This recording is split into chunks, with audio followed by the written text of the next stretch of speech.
All right, so this is how you analyze your hair and your scalp. This is going to give you more information about how to build your regimen, what products to use, and what products aren't necessarily working out for the best of your hair. Now, at the beginning, I want you to part your hair and make sure that you're in front of a mirror. So right now, I'm in my bathroom. This is the day that I'm actually gonna wash my hair, which is a perfect day to show you a hair analysis. So just make sure you're in front of your mirror, which I am. Split your hair down the middle and then look really closely into the mirror and just look at your scalp. Now, what you're trying to see is if there are flakes on your scalp, if your scalp is very, very tight, if it looks super shiny and like your scalp is just stretched to capacity. You're trying to see if your scalp is depleted in oil and it needs oil, or if your scalp has buildup, whether it be because of the products that you're using or because your scalp is producing so much sebum, meaning oil. So part your hair down the middle, look at your scalp. Because of the products that I use, my scalp isn't really going to show anything bad or any type of flakes or anything like that. And also I shampoo my hair every 7 days. But you will just take a look at the scalp and see if there are any, if there's any buildup or anything like that. The other thing that you want to do while you are looking at your scalp is take a little section of hair and tug, just to see if your scalp is pliable at all, see if your scalp gives you any give, if it's stretchy at all, because a lot of times a healthier scalp does not just stay still when you tug on a section of hair. It usually stretches a tiny bit. But if you are experiencing itchiness and your scalp is always dry and it's really tight, then you're definitely going to have to use your fingers, massage the oils in that you're going to put on top of your scalp. Now, the other thing that you want to do, let's say your scalp isn't really showing you anything. So you still want to figure out why it's so itchy, but you don't notice if it's stretched or if it's dry. So the other thing that you can do is use your fingertip. Now you want to make sure there's nothing on your fingers. So make sure it's dry, it doesn't look shiny or oily or anything like that, because our hands are very, very porous. It picks up everything. Make sure your fingertip is dry. Put your finger in the middle where your scalp is, pierce it down, maybe like for 5 seconds. And then once you look at your finger again, like mine is shiny now. I don't know if you can see that. But if you look at your finger again, and if it's now shiny, then you know that your scalp is actually producing its own sebum at a normal rate. If it's really dry, or if your finger doesn't show that your scalp gave it any type of oil and you're experiencing tightness and itchiness, then you know that your scalp is dry and it needs a little help with oil. So you'll just have to use like lighter oils like jojoba, grapeseed, rosemary. Neem is a great oil to put on scalp and it's great for healing, and a couple of other oils. I just would say not to use the coconut and the castors, because although they do penetrate, they are pretty thick.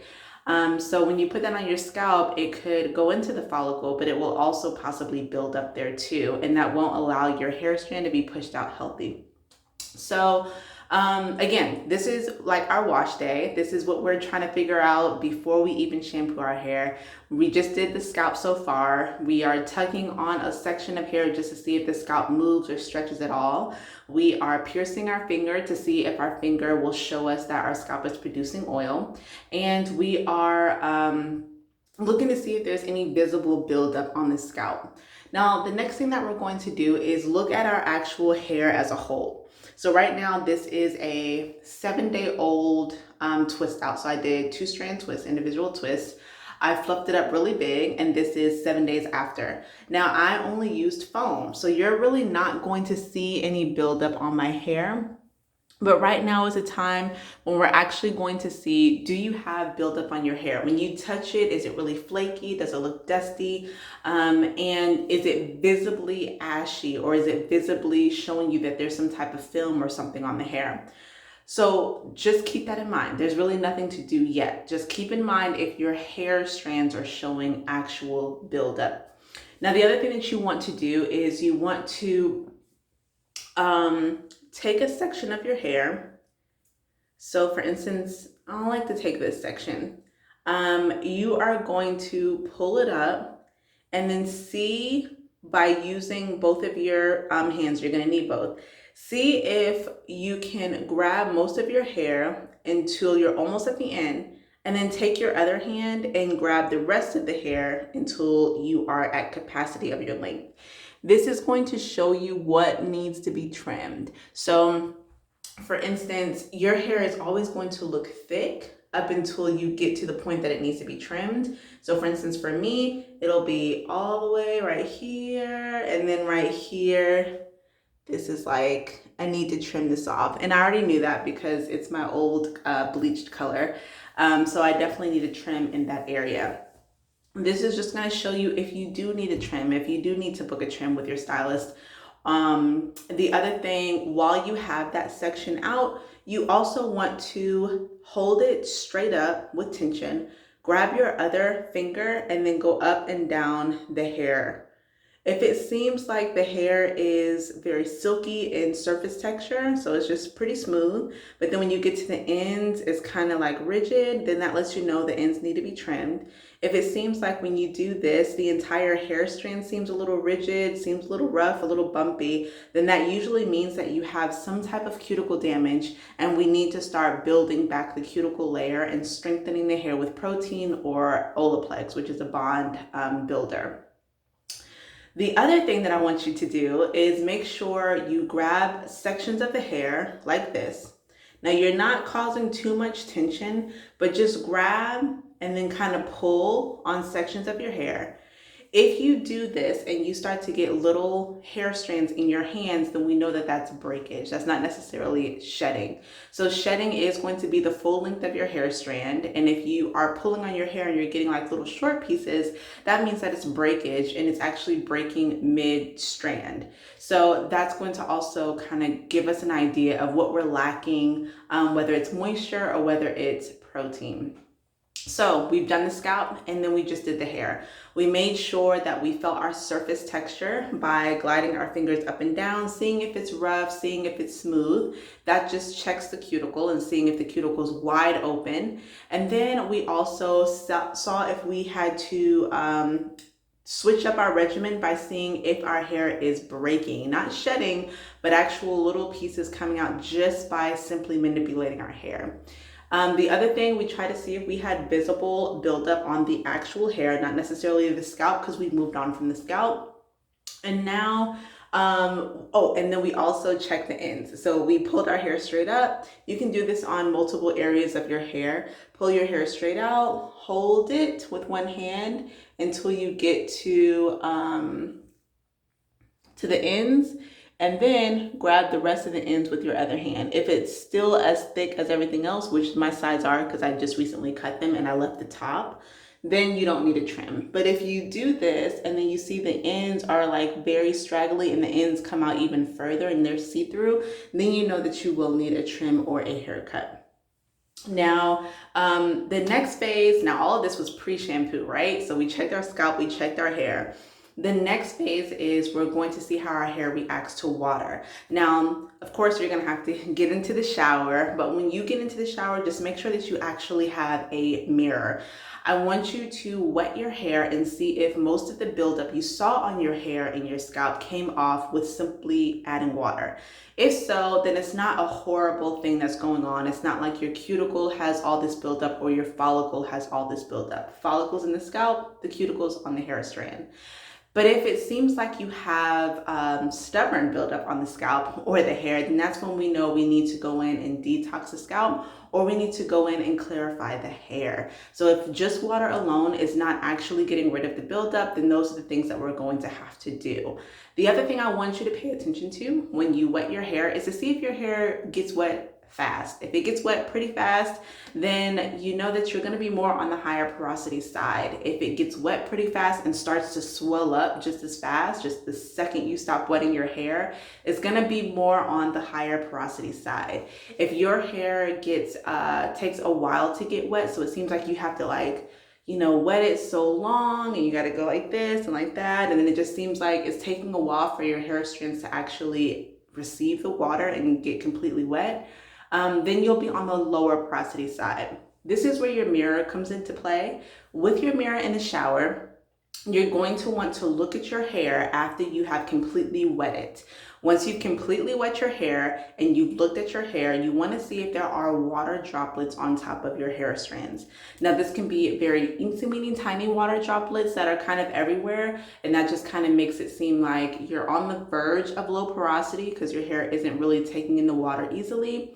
Or it can also mean that your hair strands are just very fine and the water that you're actually putting on, some of it is starting to sit on top because the hair strands are so small, it's not taking it all in. So see if you have those droplets on your hair strands, and then you're gonna go in with your first shampoo. Again, if you had buildup even after you've rinsed your hair, then you're gonna have to do some type of clarifying shampoo or deep cleansing or volumizing shampoo. If you don't, then just go in with a moisturizing or a hydrating shampoo.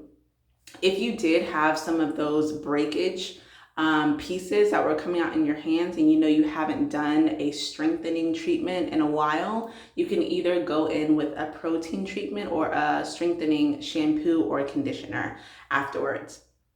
Now, last but not least, let's say you shampooed your hair. You're now looking at how your hair looks before your second shampoo. Everybody doesn't do a second shampoo. I don't. I shampoo my hair every 7 days. I wear styles that call for not a lot of product. And all the products that I use wash out very easily. So I never really have to shampoo twice. If you do though, if your hair didn't easily shampoo or set up the first shampoo, or if you still have some of that buildup, or if you have huge water droplets on top of your hair strand after the second shampoo, you're gonna have to go in with another shampoo. Some people even have to do up to 3 shampoos. 2 clarifying shampoos and then a hydrating or a moisturizing shampoo. So just try to gauge what your hair is doing, if your hair is truly getting clean, and if your hair is truly receiving the shampoo and setting up. Once you're done with that, you're going to put your conditioner on top of your hair. This is important also. I want you to use the mirror and see if your hair is like quickly absorbing the conditioner. Of course, conditioner is white. So if it's sitting on top of your hair and your hair looks visibly white everywhere, then we know, okay, let's just give it some time to see if your hair will absorb it. At the beginning, make sure you put the conditioner everywhere. Conditioner does not go on the scalp, but it does go on the roots of your hair. So you can't just put it in your hands and go like this. You have to actually go section by section, pull it through, finger detangle, get it all the way to the roots, and then wait a while. So you're going to deep condition your hair, which just means you're going to use a plastic cap. Deep conditioning is just the way that you condition your hair, not necessarily the product. So you're going to deep condition your hair, maybe 15, 20 to 30 minutes with a plastic cap. If you don't have a dryer, don't worry. The plastic cap is going to help most of the moisture stay in and your hair not to easily air dry with the product on. So if you do have a dryer, definitely do that. If you do have a steamer, you can do that. Either way, we're waiting until after the conditioner has set on for a while to see if the conditioner is still sitting on top of the hair everywhere after 20, 30 minutes. If your hair is still visibly white and it seems like conditioner is still everywhere, you most likely will still be on that lower porosity side, because that just means your hair took in a little bit, but the cuticles are kind of trying to lower back on you and not take anything else. If it seems like your hair ate it all up and your hair went from totally white to like looking like this, you're definitely going to be on more of the higher porosity side, and that just means your hair is really hungry. So we have to start feeding it more frequently, deep conditioning it more frequently. Also, when your hair seems like it's still white after 20 to 30 minutes, you are going to want to start incorporating steaming into your regimen.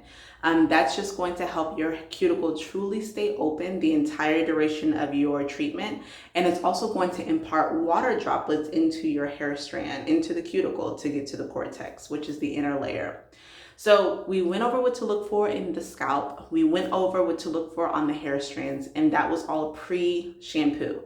We talked about you needing a mirror in the bathroom so that you can actually see what's going on with your hair if you're showering and shampooing.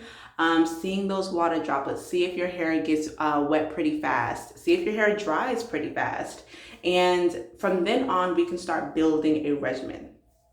All right, so I hope you learned something. Write down all of the notes, all of your analysis, and then we will definitely talk about it. Either you have a consultation with me, either you are on this network and you're getting this for the network price, which is $9.99. Or again, you have a consultation with me. So just make sure that you are paying attention to all these things, write them all down, and if I ask for them, you will have the answers. We're gonna build the regimen next.